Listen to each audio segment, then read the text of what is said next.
আসসালামু আলাইকুম গাইস, তোমরা সবাই কেমন আছো? আশা করি সবাই ভালো আছো। আলহামদুলিল্লাহ আমিও ভালো আছি। আজ ভাবলাম টমেটোর ভর্তা করি। খুব মন চাচ্ছিল পুড়িয়ে টমেটো ভর্তা খাওয়ার জন্য, তাই আমি নিয়ে আসলাম টমেটোগুলো। এই দেখো আমার পিচ্চি আমার সাথে হেল্প করতেছে না গাইস, ডিস্টার্ব করতেছি। এই তো আমি টমেটোগুলো বাটিতে নিয়ে নিছি, আর দেখো ও কীভাবে টমেটোগুলো নষ্ট করে। আর এই পিচ্ছি ভালো করে আমি টমেটোগুলো ধুয়ে নিব। গাইস তোমাদের বাসায় এরকম ট্রাই করতে পারো, টমেটোর ভর্তা পুড়িয়ে, সেই স্বাদ গাইস। ভালো করে সবগুলো টমেটো ধুয়ে দিব। আর এখন আমি তাওয়াতে দিয়ে দেবো টমেটোগুলা, তাওয়াতে ভালো করে পুড়িয়ে নিব টমেটোগুলো আমি। এই দেখো সবগুলো আস্তে আস্তে দিয়ে দিচ্ছি টমেটো।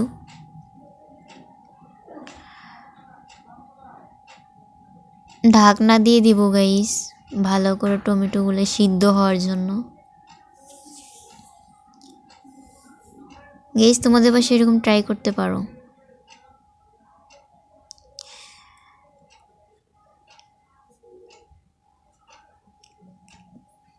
গাইস এখন তো অনেকটাই সিদ্ধ হয়ে গেছে টমেটো, এখন আমি উল্টিয়ে দিব। উল্টিয়ে পাল্টিয়ে ভালো করে টমেটোগুলো ভেজে নেব।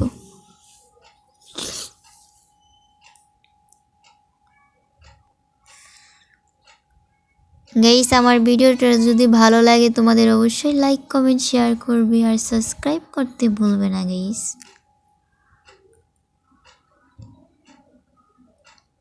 ফাইনালি আমার টমেটোগুলো সিদ্ধ হয়ে গেছে।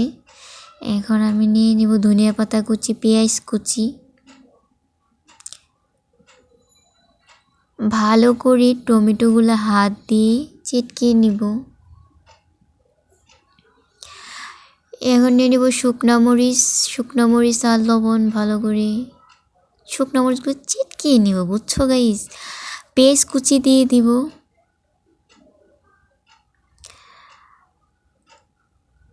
গাইস কে কে এরকম ভর্তা পছন্দ করো তারা অবশ্যই কমেন্ট করবে।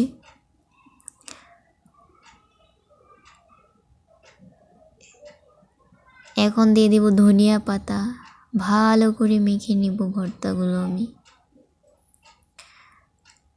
ধনিয়া পাতা তরকারি বলো, ভর্তা বলো, যে কোনো কিছুতে এত স্বাদ বাড়ায় বলার বাইরে। এখন দিয়ে দিব আমি সরিষার তেল।